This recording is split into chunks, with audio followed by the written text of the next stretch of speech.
अस्सलाम वालेकुम जी। होपफुली सारे लोग खैरियत से होंगे। So welcome to this orientation session of CAF 8 audit and assurance. मेरा नाम लुकमान रफ़ीक है। My teaching background is I have been in teaching profession for more than 13 years now. और बेसिकली जो है मुख्तलिफ क्वालिफिकेशंस के अंदर मुख्तलिफ कोर्सेज मैं टीच करता रहा हूँ पिछले काफ़ी अरसे से। तो आज का जो हमारा ऑब्जेक्ट ऑडिट एंड एश्योरेंस के बारे में डिस्कस करना, और उस कैफेट ऑडिट एंड एश्योरेंस के बारे में डिस्कस करने के साथ साथ हम ये बात भी डिस्कस करेंगे कि हम किस तरीके से इस कैफेट ऑडिट एंड एश्योरेंस के कोर्स को लेके चलेंगे during this specific examination session. तो देखें, पहली चीज़ तो कुछ तरीके से कि आपके सामने यहाँ पे ऑडिट एंड एश्योरेंस का सिलेबस मौजूद है। मैंने स्पेसिफिकली सिलेबस को आपके सामने ओपन रखा है ताकि आपको कुछ चीज़ों का अंदाज़ा हो जाए कि कौन कौन सा सिलेबस एरिया कितना कितना वेटेज रखता है, कितने कितने मार्क्स की वेटेज रखता है। तो अगर आप यहाँ पे देखेंगे तो आपके पास चार सिलेबस एरियाज आ रहे हैं, जिसके अंदर आपके पास एक सिलेबस एरिया जो कि ऑडिट फ्रेमवर्क एंड रेगुलेशन का है, अराउंड 15 टू 25 मार्क वेटेज, मतलब 20 mark approximately. Planning and risk assessment again समझो तकरीबन जो है 15 मार्क की वेटेज है।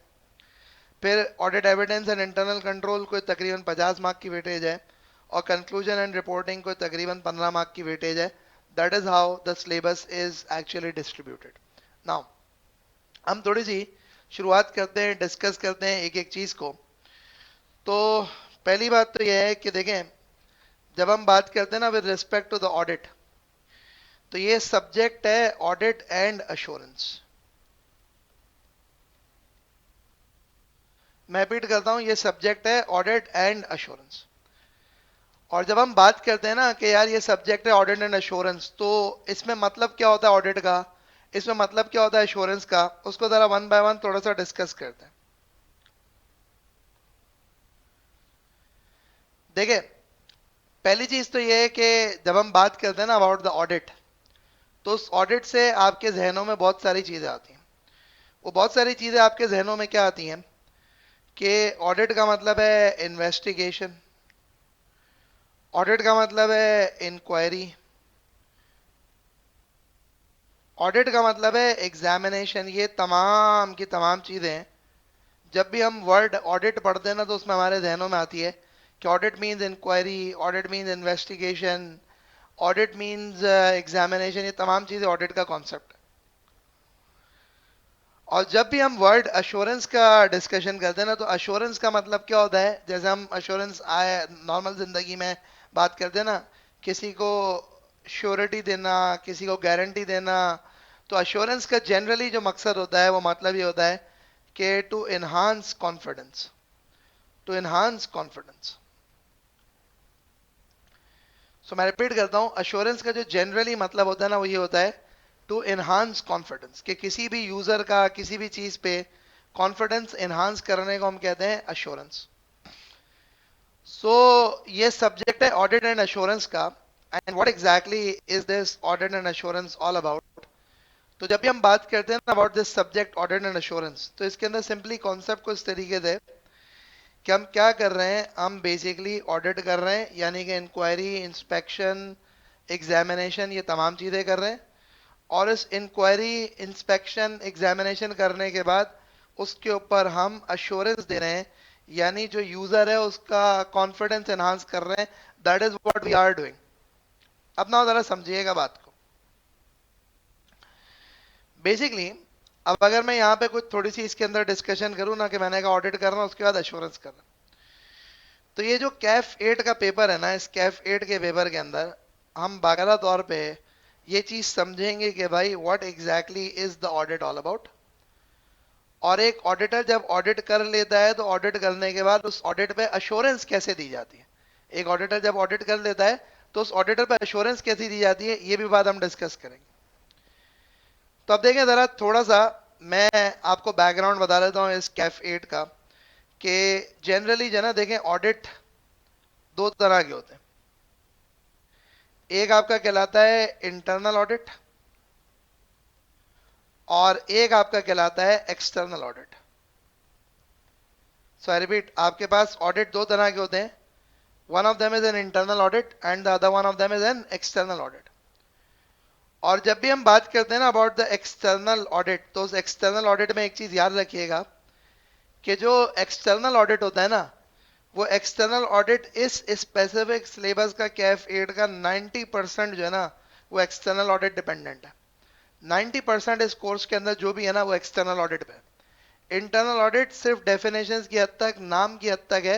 इंटरनल ऑडिट कोर्स में नहीं है मेजरली, एक्सटर्नल ऑडिट है जिसको हम पढ़ेंगे, और उस एक्सटर्नल ऑडिट की बुनियाद पे इंटरनल ऑडिट भी हो जाता है। अब now what exactly is this external audit? तो इस एक्सटर्नल ऑडिट की एक डेफिनेशन है, उसको हम जरा डिस्कस करते हैं, उसके बाद सिलसिला आगे बढ़ते हैं। तो एक्सटर्नल ऑडिट की जो डेफिनेशन है ना, वो ये है कि एक्सटर्नल ऑडिट इज एन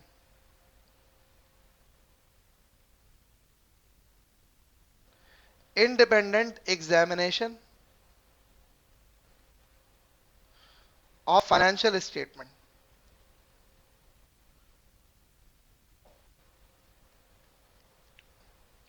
तो एक्सटर्नल ऑडिट क्या है? External audit is an independent examination of financial statement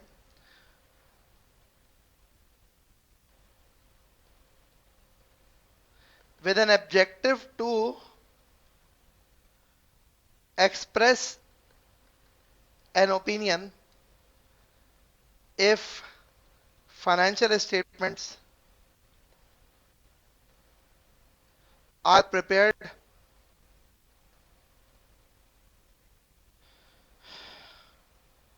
financial statements are prepared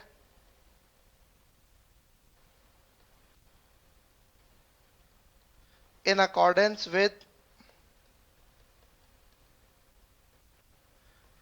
applicable financial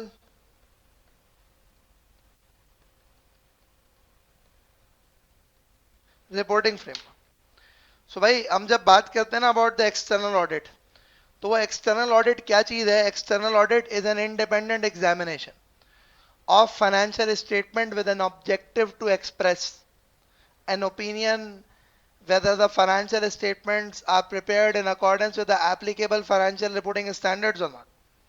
मतलब क्या करना है? मतलब करना कुछ तरीके से कि ये पूरी की पूरी जो डेफिनेशन है ना, इस पूरी की पूरी डेफिनेशन से आपको समझ में आ जाएगा कि एक्सटर्नल ऑडिट एक्चुअली होता क्या है। और मैं आपको बता रहा हूं कि आपका पूरा का पूरा कैफ 8, आपका पूरा का पूरा कैफ 8 वो एक्सटर्नल ऑडिट फोकस्ड है।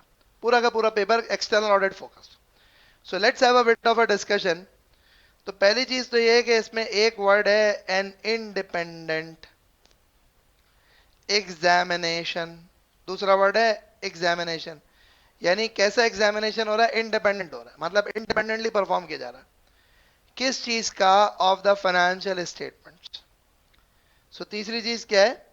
तीसरी चीज जो आपके पास है that is basically the financial statements. तो आपने क्या करना है? Independent examination of financial statement with an objective to express an opinion if financial statements are prepared in accordance with applicable financial reporting framework or not. चार चीजें major.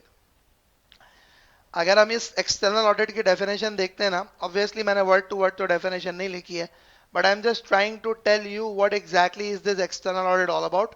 और अगर आपको ये डेफिनेशन समझ में आ जाएगी ना, और अगर आपको इसके कंपोनेंट समझ में आ जाएंगे, तो आप बहुत सुकून से ऑडिट को समझना शुरू कर देंगे। तो मैंने आपसे क्या कहा? मैंने आपसे कहा it's an independent examination of financial statement with an objective to express an opinion whether the financial statement gave a true and fair view or not. अब बात सुनिएगा और बात समझिएगा जरा। देखें बेसिकली क्या होता है। होता कुछ तरीके से कि जब भी हम एक कंपनी की बात करते हैं, तो उस कंपनी के अंदर दो मेजर पार्टीज इन्वॉल्व होती हैं। One of them are termed as shareholders, और दूसरे जो हैं आपके they are termed as directors. So I repeat, जब भी हम एक कंपनी की बात करते हैं ना, तो उस कंपनी में दो पार्टीज इन्वॉल्व होती हैं। One of them is a shareholder and the other one of them is a director. Now who are the shareholders, who are the directors?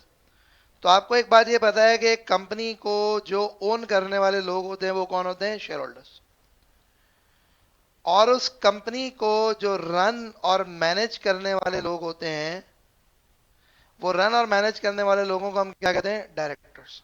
So I repeat, जब भी हम एक company की बात करते हैं तो उस कंपनी के पर्सपेक्टिव से एक चीज जरा समझिएगा कि उस कंपनी के अंदर आपके पास एक होते हैं शेयर होल्डर्स, एक होते हैं डायरेक्टर्स। अपना मसला पता है क्या?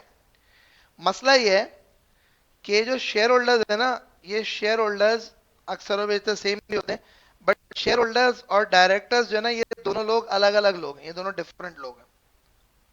Share holders are the one who own the company. Directors के पास पावर है कि वो कंपनी को रन करें, मैनेज करें, वो कंपनी को सारा कुछ मामला चलाएं।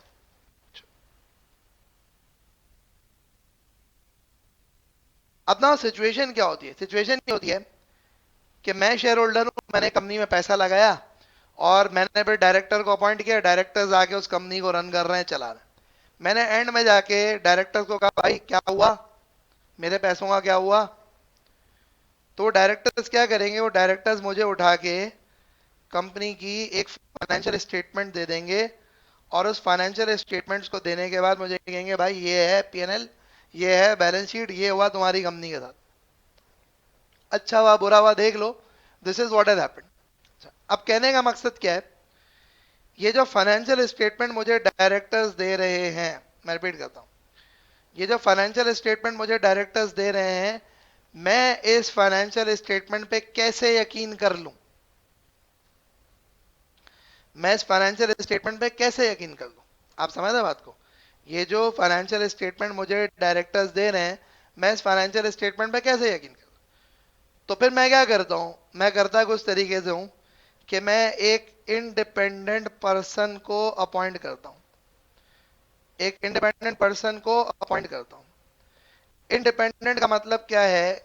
कि ना तो उसका ताल्लुक शेयर होल्डर से, ना तो उसका ताल्लुक कंपनी से, ना उसका ताल्लुक डायरेक्टर से। मतलब क्या हुआ?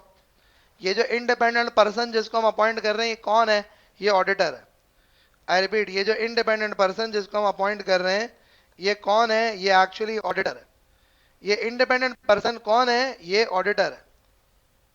तो क्या मतलब इंडिपेंडेंट? इंडिपेंडेंट का मतलब है ना तो इसका ताल्लुक डायरेक्टर से, ना तो इसका ताल्लुक शेयर होल्डर से, ना इसका ताल्लुक कंपनी से, इसका किसी से ताल्लुक नहीं। So we have actually appointed an independent person, जिसको कहा जाता है ऑडिटर। और उसको हम अपॉइंट करते हैं और उसको कहते हैं, भाई बात सुन, ये जो फाइनेंशियल स्टेटमेंट्स हैं, फाइनेंशियल स्टेटमेंट का मतलब क्या होता है?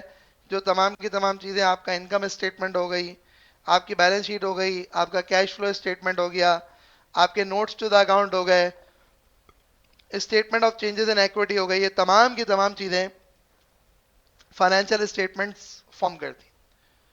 तो हम इस इंडिपेंडेंट ऑडिटर को बुलाते हैं और उसको बुला के बोलते हैं, भाईजान ये फाइनेंशियल स्टेटमेंट को चेक कर ले, और चेक करके बता दे कि क्या, चेक करके बता दे कि क्या ये financial statement in accordance with applicable financial reporting framework के तहत बनाई गई हैं या नहीं बनाई गई। तो भाई साहब इनको चेक कर लो, चेक करके बता दो कि क्या ये financial statement applicable financial reporting standard के तहत बनाई गई है या नहीं बनाई गई। क्या मतलब है? क्या मतलब है इसको मैं आपको समझाता हूं। देखें, पाकिस्तान में जो भी कंपनी बनती है ना, तो उसमें से मेजॉरिटी कंपनीज कंपनीज एक्ट के तहत बनती हैं। पाकिस्तान में जो भी कंपनीज बनती हैं, उसमें से मेजॉरिटी कंपनीज जो है वो कंपनीज एक्ट के तहत बनती हैं। कैसे बनती हैं भाई? कंपनीज एक्ट के तहत बनती हैं। अच्छा, अगर ये मेजॉरिटी कंपनी कंपनीज एक्ट के तहत बनती हैं, तो अब नाउ सिचुएशन क्या है इसको जरा समझना। अगर ये मेजॉरिटी कंपनी कंपनीज एक्ट के तहत बनती हैं, तो उसमें होता क्या है? होता कुछ तरीके से कि कंपनीज एक्ट ये बताता है कि किसी भी कंपनी की फाइनेंशियल स्टेटमेंट बनेंगी, तो फाइनेंशियल स्टेटमेंट कैसे बनेंगी। तो कंपनीज एक्ट के अंदर बाकायदा तौर पे रूल है, लॉ है, जो कि बताता है फोर्थ शेड्यूल, जो कि फिफ्थ शेड्यूल, जो कि बता रहा है कि भाई ये financial statement depending upon company कैसी है उस तरह से बनेंगे। तो पाकिस्तान में हर वो कंपनी जो कि एग्जिस्ट करती है उसको कंपनीज एक्ट को फॉलो करना है कि जी हम अपनी फाइनेंशियल कैसे बनाएं। उसको किसको फॉलो करना है? उसको कंपनीज एक्ट को फॉलो करना है कि भाई साहब हम अपनी फाइनेंशियल स्टेटमेंट कैसे बनाएं। तो जब उसको कंपनीज एक्ट को फॉलो करना है कि हम अपनी फाइनेंशियल स्टेटमेंट कैसे बनाएं, तो जो कंपनीज एक्ट होगा वो एक एप्लीकेबल फाइनेंशियल रिपोर्टिंग फ्रेमवर्क हो जाएगा। वो एक एप्लीकेबल फाइनेंशियल रिपोर्टिंग फ्रेमवर्क हो जाएगा। तो मतलब आप जिस कंट्री में एग्जिस्ट करते हो उस कंट्री का कानून क्या कहता है, उस कंट्री का लॉ क्या कहता है, उस कंट्री के लॉ के तहत अगर आप फाइनेंशियल स्टेटमेंट बनाओगे तो इसका मतलब आपने एप्लीकेबल फाइनेंशियल रिपोर्टिंग फ्रेमवर्क के तहत फाइनेंशियल स्टेटमेंट प्रिपेयर करी। सो बेसिकली अगर इन शॉर्ट में बात करूं तो पूरा का पूरा अब आपको स्टोरी समझ में आई होगी ऑडिट की। वो ये है कि ऑडिट में सिंपली क्या है, ऑडिट में सिंपली ये है कि हम एक इंडिपेंडेंट बंदा जो कि ऑडिटर होता है उसको अपॉइंट करते हैं। वो आता है, वो कंपनी की फाइनेंशियल स्टेटमेंट को चेक करता है और चेक करके वो ये बात करता है कि क्या ये financial statement laws and regulations को मद्देनजर रखते हुए बनाई गई है या नहीं बनाई गई। That is what it does. यहां तक बात समझ में आती है? हाँ भाई, यहां तक बात समझ में आती है?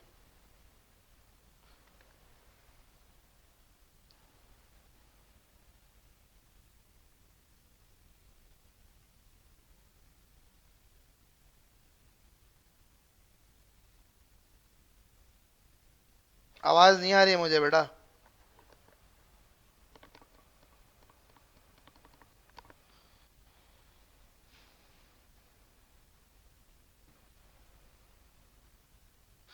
अच्छा जी, अब ना अगली बात करते हैं, अगली डिस्कशन करते हैं।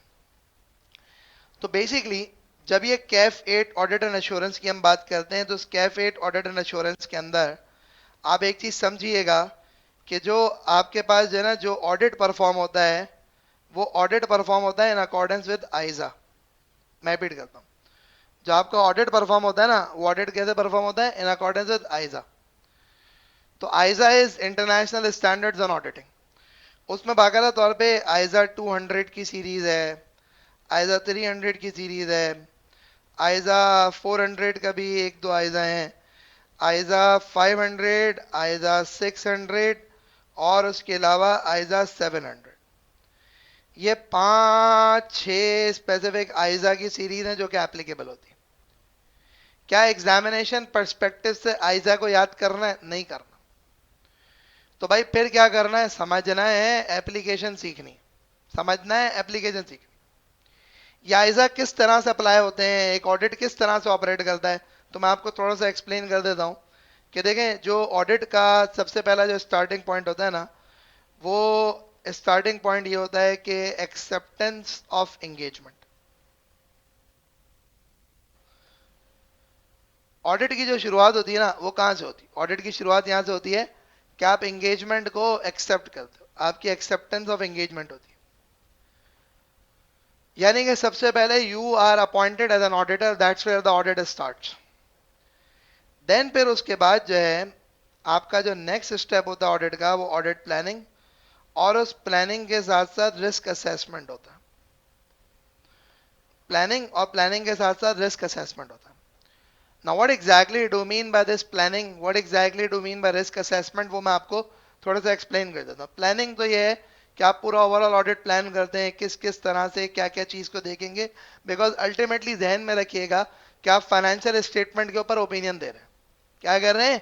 फाइनेंशियल स्टेटमेंट के ऊपर ओपिनियन दे रहे हैं। सो एक चीज तो ये है कि प्लान आउट करना पूरे ऑडिट को कैसे लेके चलूंगा, फिर रिस्क असेसमेंट करना यानी एरियाज ऑफ रिस्क आइडेंटिफाई कर। उसके बाद जो है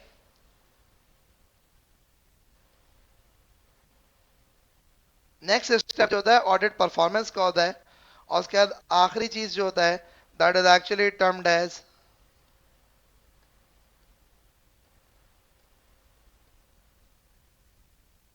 रिव्यू एंड रिपोर्टिंग। आखिरी चीज जो होती है that is review and reporting. Now what exactly do mean by all of this, let's try to understand.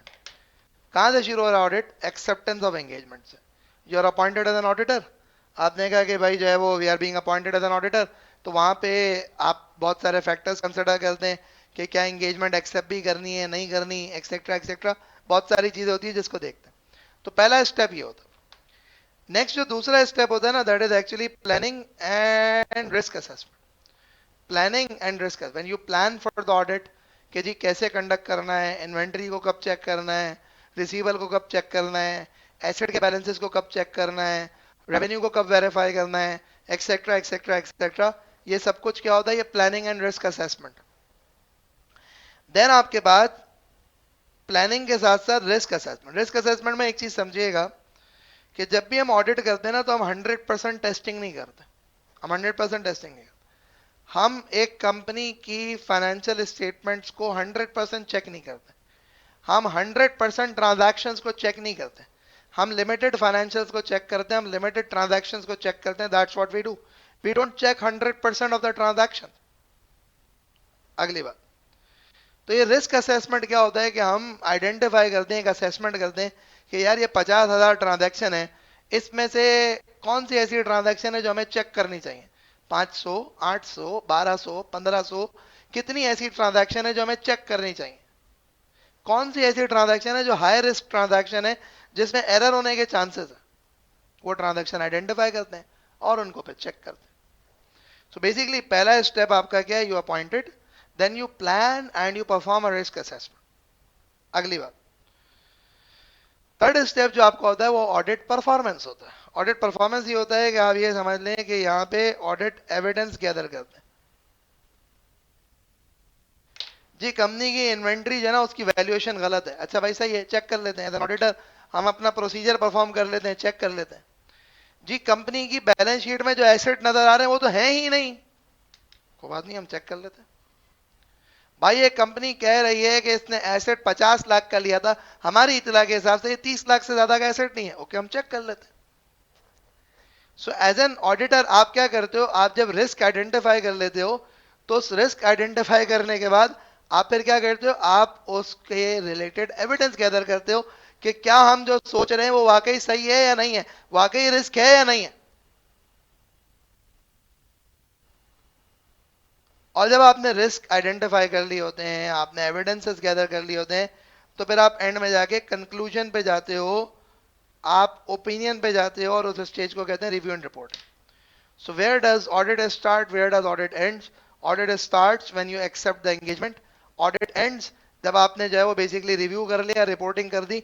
ये पॉइंट ऑफ टाइम वो होता है जब आपका ऑडिट अल्टीमेटली एंड हो जाता है। क्या होता है, ऑडिट आपका अल्टीमेटली एंड हो जाता है। सो जब हम बेसिकली इसको कवर अप करेंगे, तो इसको कवर अप करते हुए एक चीज याद रखिएगा कि आपने एक चीज ध्यान में रखनी, वो ये है कि आपके कोर्स के अंदर आपको आइजा हैं बहुत सारे, उन आइजा को पढ़ना पड़ेगा। और सिर्फ आइजा को नहीं पढ़ना पड़ेगा, उन आइजा की एप्लीकेशन सीखनी पड़ेगी आपको कि how exactly are we going to apply those ISA in the given scenario. Paper पूरा सिनेरियो बेस्ड है, पेपर पूरा एप्लीकेशन बेस्ड है। बहुत कम रोट लर्निंग आती है, 10-12 मार्क की रोट लर्निंग आती है, वरना पूरा पेपर, पूरा का पूरा पेपर जो है ना, वो क्या है, वो आपका अल्टीमेटली जो है that is scenario based. So in addition to ISA दो और प्रोनाउंसमेंट्स हैं, उसमें से एक है code of ethics, that is also part and parcel of the course. और एक और जो चीज है वो ये है कि कंपनीज एक्ट के कुछ relevant provision with respect to audit, वो भी आपके कोर्स का हिस्सा है। तो कंपनीज एक्ट के कुछ relevant provision with respect to audit, वो भी आपके कोर्स का हिस्सा है। So that is what it is all about. अच्छा अब नाउ, ये तो मैंने कुछ थोड़ी सी इन जनरल बातें कर दी with respect to the audit. अब हम जरा आते हैं इसके सिलेबस के ऊपर, so that you could have an idea. आप देखें कहाँ पे शुरू हो रहा है, audit framework, regulations and professional ethics. तो ऑडिट फ्रेमवर्क मींस के ऑडिट किस तरह से होते हैं, regulation means laws of a code of ethics. तो समझे तकरीबन 20 मार्क कंपनीज एक्ट का relevant portion, code of ethics, और जनरली ऑडिट किस तरह से परफॉर्म करना चाहिए उसकी है। बाकी प्लानिंग और रिस्क असेसमेंट है 15 मार्क का, 50 मार्क ऑडिट एविडेंस और इंटरनल कंट्रोल के, और आखिरी चीज कंक्लूजन एंड रिपोर्टिंग के, यानी ऑडिट रिपोर्ट के 15 मार्क। तो ये जो है ना ऑडिट रिपोर्टिंग, ये एश्योरेंस है, यानी जो आप अल्टीमेटली रिपोर्ट दे रहे होते हैं ना, ये एश्योरेंस है किस बेसिस पे एश्योरेंस करते हैं? इस बेसिस पे, ये जो सारा ऑडिट परफॉर्म करते हैं, सारा एविडेंस गैदरिंग करते हैं, इसकी बेसिस पे एश्योरेंस। अच्छा जी, तो ये तो कुछ हो गया with respect to the audit. अब मैं जरा आपको थोड़ा सा कुछ चीजें डेमोन्स्ट्रेट करता हूं कि how exactly are we gonna study. So देखें, हमारा जो बेसिकली टीचिंग की मेथोडोलॉजी है, वो टीचिंग मेथोडोलॉजी में मैं आपको बता देता हूं कि when you will register with us, you will get access to pre recorded lectures, जो कि हर टॉपिक वाइज लेक्चर्स लिस्टेड हैं, प्लस उसमें एग्जाम क्वेश्चंस भी हैं, plus you will be getting a planner. उस प्लानर के तहत जो है वो आपको एक बताया गया होगा आपने कब क्या पढ़ना है, किस तरह से पढ़ना है, कहाँ कहाँ पढ़ना है। फिर फोर्टनाइटली एक लाइव सेशन हम करेंगे, जिस लाइव सेशन के अंदर we would actually be discussing the topic that was given to you according to the planner. उसमें आपकी जो क्वेरीज, जो प्रॉब्लम्स होंगे, उसको हम डिस्कस कर रहे हो।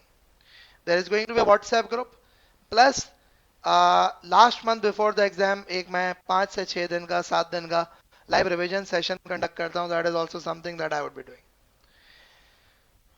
फी we are charging 12,500, presently we are offering 40% of.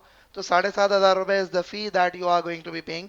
और प्लस उसके साथ साथ जो है ये एक ऑप्शनल सर्विस है, अगर आप अवेल करना चाहें, जिसके चार्जेस 1,500 रुपए। कि आप चाहें तो आप टेस्ट सर्विस ले सकते हैं, जिसमें 10 टेस्ट, एक मिड टर्म और एक मॉक, यानी टोटल 12 पेपर्स होंगे आपके, जो कि टेस्ट होंगे, मार्क होंगे। We charge 1,500 rupee for that. फिर मैं आपको इसके अलावा कुछ और चीज डेमोन्स्ट्रेट कर देता हूँ। ये आप हमारी एक वेबसाइट देखिएगा। The name of the website is scriberacademy.com। इस स्क्राइबर अकेडमी की वेबसाइट पे जब आप जाएंगे, कैफ के मुख्तलिफ कोर्सेज हैं।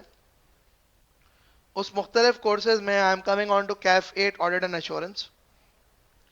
अगर आप इसको देखेंगे कैफ 8 ऑडिट एंड एश्योरेंस को, तो आपके सामने यहाँ पे ये चैप्टर है। खैर ये तो इंट्रोडक्शन एंड डेमो लेक्चर्स है। इंट्रोडक्शन आ गया। अब ये देखें, यहीं पे ये जो हैंडआउट्स है ना, ये हैंडआउट का लिंक भी डाला हुआ है। फिर ऑडिट ओवरव्यू पूरा, ऑडिट रिस्क, और ये जितने पीक्यूज हैं सारे प्रैक्टिस क्वेश्चंस हैं। रिस्पॉन्सेज टुवर्ड रिस्क है, ऑडिट एविडेंस है, ऑडिट रिपोर्ट है, आइजा 200, आइजा 210, 300 वगैरह वगैरह वगैरह। इंटरनल कंट्रोल्स के बेशुमार के लेक्चर्स, उसके बाद कुछ स्पेसिफिक आइजा के लेक्चर्स, फिर ये ऑडिट मेड इजी की एक सीरीज है। तो ample amount of practice question, ample amount of things that are actually made available. आप जहां भी देखेंगे पीक्यू का मतलब है उसके प्रैक्टिस क्वेश्चंस, पीक्यू का मतलब प्रैक्टिस क्वेश्चन।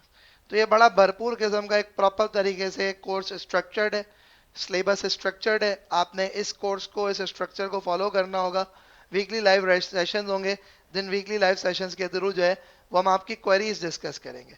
अगर ऐसा हो ना कि लाइव सेशन के लिए आप जो है वो कुछ पढ़ के ना आए, तो फिर अल्टीमेटली जो है ना वो बेकार हो जाएगा। लाइव सेशन उसी सूरत फायदेमंद होगा अगर आप कुछ पढ़ के आओगे। पढ़ के नहीं आओगे तो लाइव सेशन बेकार हो जाएगा। तो भाई, that's it from my side, and I look forward to welcoming you all to join my audit course. अगर किसी को कोई डेमो लेक्चर्स देखने, तो ये वेबसाइट पे जाके डेमो लेक्चर्स देख सकता है, and you can have an idea. सही है ना? तो ये आप काम कर सकते हैं। तो अगर कोई क्वेश्चन है तो पूछ लो, और else we are just gonna conclude in here.